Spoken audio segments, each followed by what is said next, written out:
ഉണ്ടായിട്ടുള്ളത്. ഈ 218 എന്നുള്ളത് തുടക്കം മാത്രമാണ്. ഇനി വരാൻ പോകുന്ന ദിവസങ്ങളിൽ ആയിരക്കണക്കിന് പേർ പുതിയതായി ബിജെപിയിലേക്ക് എത്താൻ പോവുകയാണ് കായംകുളത്ത്.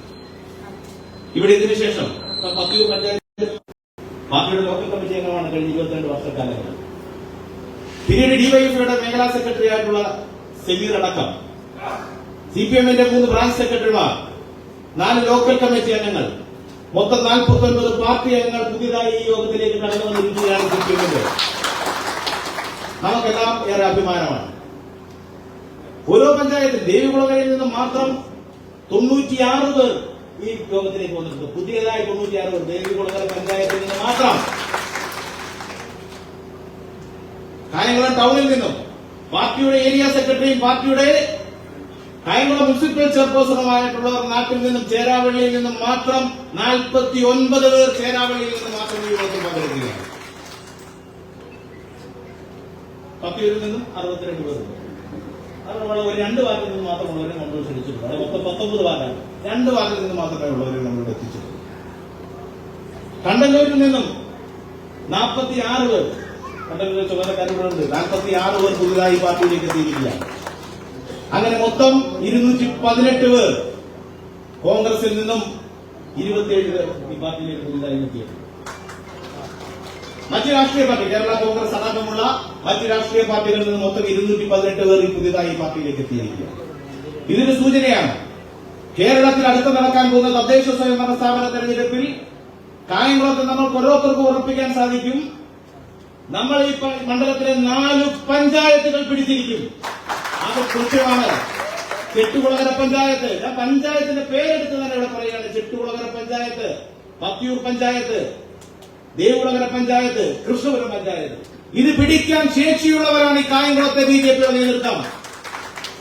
പാലമറ്റത്ത് വിജയകുമാറും പാറയിൽ രാധാകൃഷ്ണനും മഠത്തിൽ ബിജുവും കൃഷ്ണകുമാറും അടക്കമുള്ളവർ ഒറ്റക്കെട്ടായി നമ്മൾ ഒറ്റ മനസ്സോടുകൂടി ഇവിടുത്തെ ബിജെപി പ്രവർത്തകർ പ്രവർത്തിച്ചാൽ നമുക്ക് അടുത്ത നിയമസഭാ തെരഞ്ഞെടുപ്പ് നടക്കുമ്പോൾ കായംകുളത്തെ കേരളത്തിൽ ജയിക്കാൻ പോകുന്ന 10 മണ്ഡലങ്ങളിൽ ഒന്നായി കായംകുളത്തെ മാറ്റാൻ നമുക്ക് സാധിക്കും.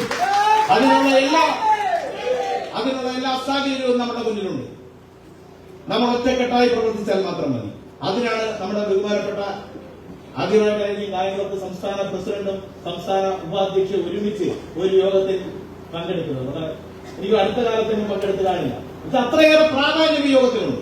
അത്രയേറെ പിന്തുണയാണ് ഇവർ 2 പേരും നമുക്ക് നൽകുന്നത്. ഈ പിന്തുണ ഉണ്ടെങ്കിൽ നമുക്ക് ഈ കായംകുളം, ഈ ആലപ്പുഴയിൽ, കേരള സംസ്ഥാനം ഒട്ടാകെ നമുക്ക് നമ്മുടെ താമര പതാക ഉയർത്തുവാൻ സാധിക്കും. യാതൊരു സംശയവുമില്ല. അന്നേരം നമുക്ക് ഒറ്റക്കെട്ടായി നമ്മുടെ പാർട്ടിയിലേക്ക് വരും കാലങ്ങളിൽ ബംഗാളിലെയും ത്രിപുരയിലെയും അവസ്ഥ തന്നെയായിരിക്കും സിപിഎമ്മിന് കേരളത്തിലും ഉണ്ടാകുന്നത്. അതിന്റെ ഒരു സൂചനയാണിത്.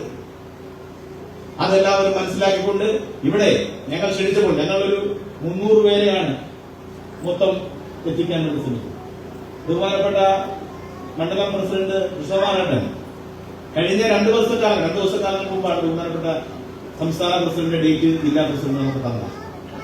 കഴിഞ്ഞ 2 ദിവസക്കാലം കൊണ്ട് മാത്രമാണ് നമ്മൾ ഈ 300 പേരെ എത്തിക്കാനുള്ള ശ്രമം ആരംഭിച്ചത്. 2 ദിവസക്കാലങ്ങൾ കൊണ്ട് രാത്രി എന്ന് പകലുന്നില്ലാതെ എന്നോടൊപ്പം ബഹുമാനപ്പെട്ട മണ്ഡലം പ്രസിഡന്റ് എന്നോടൊപ്പം നിന്ന് പ്രവർത്തിച്ചു. അതിന്റെ ഭാഗമായിട്ടാണ് നമുക്കിവിടെ 218 പേരെ എത്തിക്കാൻ സാധിച്ചത്. അന്നേരം ഇതിനെല്ലാം ഞങ്ങൾക്ക് എല്ലാവിധ പിന്തുണയും തന്ന ബിജെപിയുടെ സംസ്ഥാന നേതൃത്വത്തിന് നന്ദി പറഞ്ഞുകൊണ്ട് നമുക്കെല്ലാം ഒരുമിച്ച് മുന്നോട്ട് പോകാം എന്ന് മാത്രം പറഞ്ഞുകൊണ്ട് നിർത്തുന്നു. നന്ദി, നമസ്കാരം.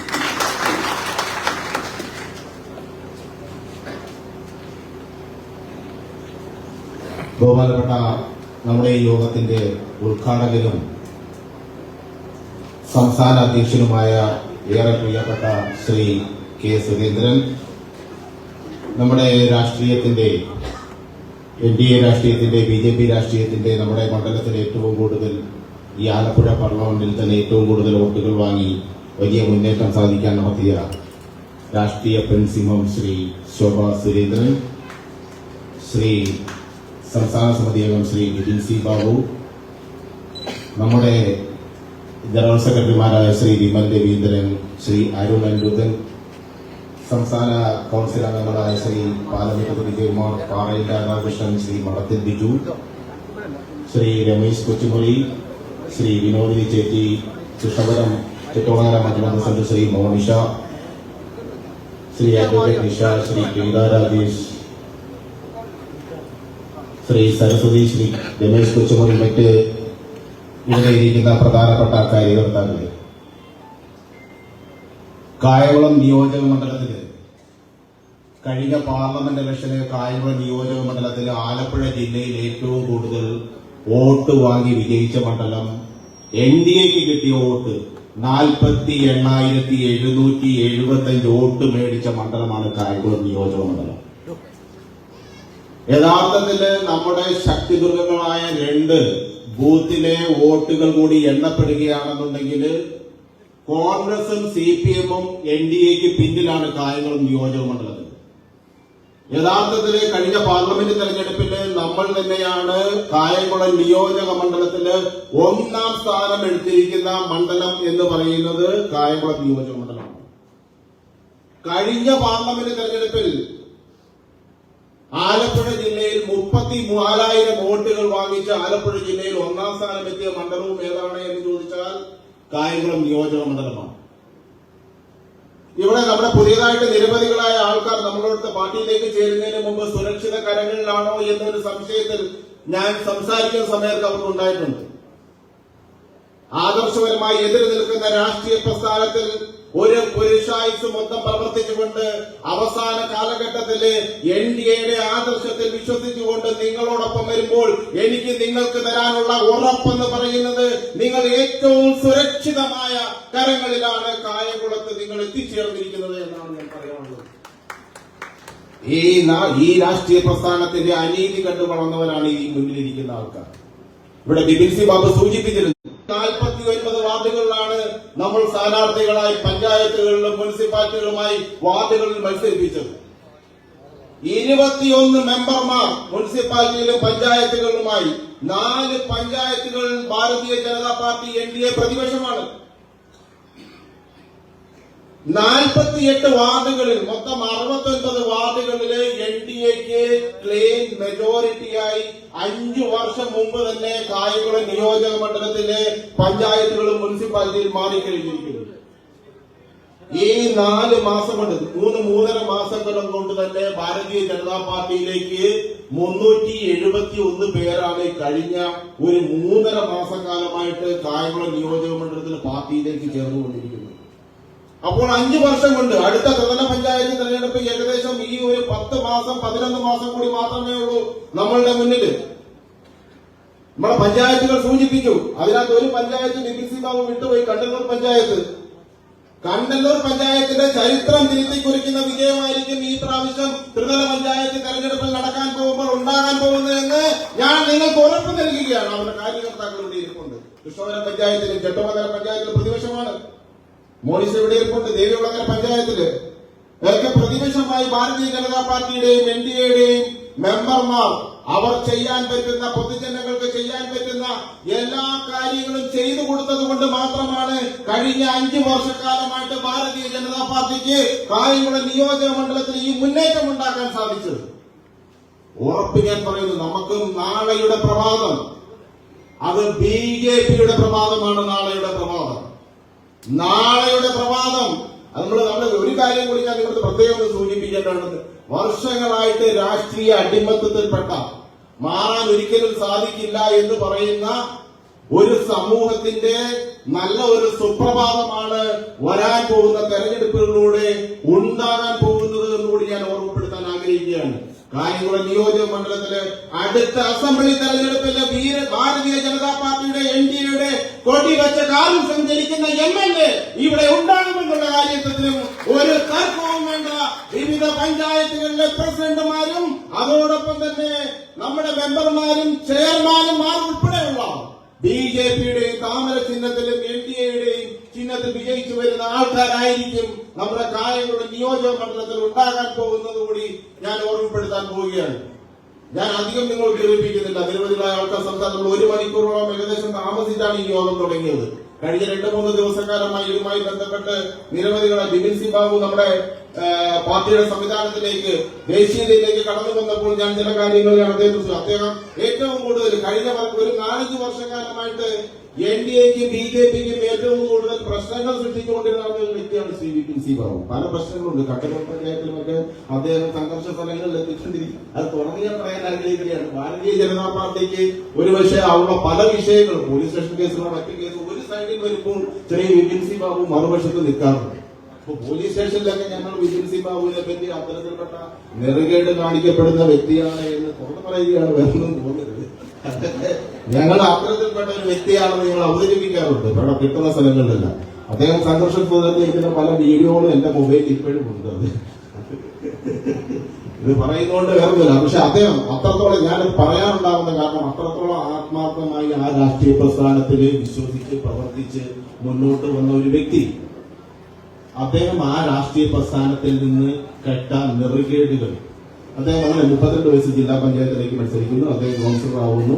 10-15 വർഷക്കാലമായിട്ട് വിവിധ ചുമതലകൾ പാർലമെന്റ് അടിസ്ഥാനത്തിൽ വിജയിച്ചു വരുന്ന ആ വ്യക്തി ആ പാർട്ടി കാണിക്കുന്ന നെറുകേടാണ് സാധാരണക്കാരായ ആൾക്കാരോട് ആ പാർട്ടി കാണിക്കുന്നത്.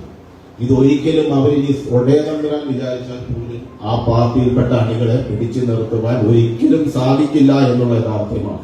എത്രത്തോളം ആൾക്കാരെ മാറ്റി നിശ്ചയിച്ചാലും പുതിയ എത്രത്തോളം ആൾക്കാർ വന്നാൽ പോലും ആ പ്രസ്ഥാനത്തിൽപ്പെട്ടവർ തകർന്ന് മണ്ണടിഞ്ഞു പോകുന്ന കാഴ്ച നമ്മളടുത്ത് ചോദിക്കാറുണ്ട്.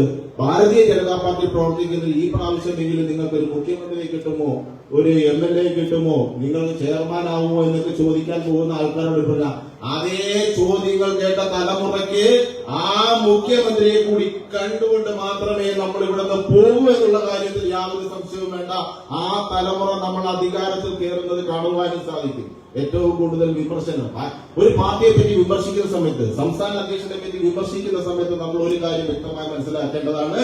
നമ്മൾ മനസ്സിലാക്കേണ്ട കാര്യം എവിടെയാണോ സത്യത്തിന് വേണ്ടി നിലകൊള്ളുന്നത്, എവിടെയാണോ ആദർശത്തിന് വേണ്ടി നിലകൊള്ളുന്നത്, ആ വ്യക്തിക്ക് നേരെ വീഴുന്ന ക്രൂരമ്പുകൾ അത് തീർച്ചയായിട്ടും ആ വ്യക്തി നേരായ പാതയിലൂടെയാണ് സഞ്ചരിക്കുന്നത് എന്നതിന്റെ ഉത്തമ ഉദാഹരണമാണ് നമ്മുടെ സംസ്ഥാന അധ്യക്ഷന് നേരെ കുറച്ച് നാളുകളായിട്ട് ഉയർത്തിക്കൊണ്ടിരിക്കുന്ന ആരോപണങ്ങൾ. നമ്മൾ ആലോചിക്കണം, നമ്മുടെ പാത ശരിയാണ്, നമ്മുടെ അധ്യക്ഷൻ നേരായ പാതയിലെയാണ്, നമ്മുടെ നേതൃത്വം ശരിയായ പാതയിലാണ് എന്നുള്ളതിന്റെ സൂചനയാണ് അത്തരത്തിൽപ്പെട്ട ആരോപണങ്ങൾ. അതിലേക്ക് അതിജീവിക്കുന്ന രാഷ്ട്രീയ പ്രസ്ഥാനമാണ് ഭാരതീയ ജനതാ പാർട്ടി എന്ന് മാത്രം ഓർമ്മിച്ചുകൊണ്ട് ഈ യോഗം ഔദ്യോഗികമായി ഉദ്ഘാടനം ചെയ്യാനായി ഏറെ പ്രിയപ്പെട്ട ശ്രീ കെ സുരേന്ദ്രൻ സംസ്ഥാന അധ്യക്ഷനെ ക്ഷണിച്ചുകൊണ്ട് നിർത്തുന്നു. വന്ദേ മാതരം. ജയ് ഹിന്ദ്.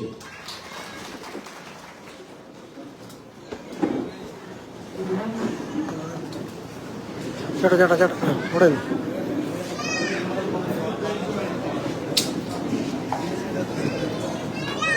കോച്ചേടാ അരഞ്ചി സാർ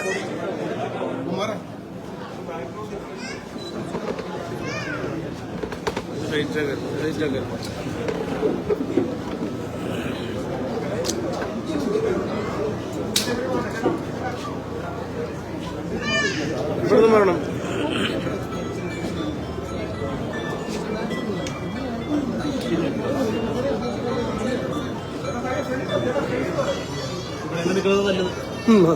അപ്പുറത്ത് പോയാൽ പറ്റില്ല.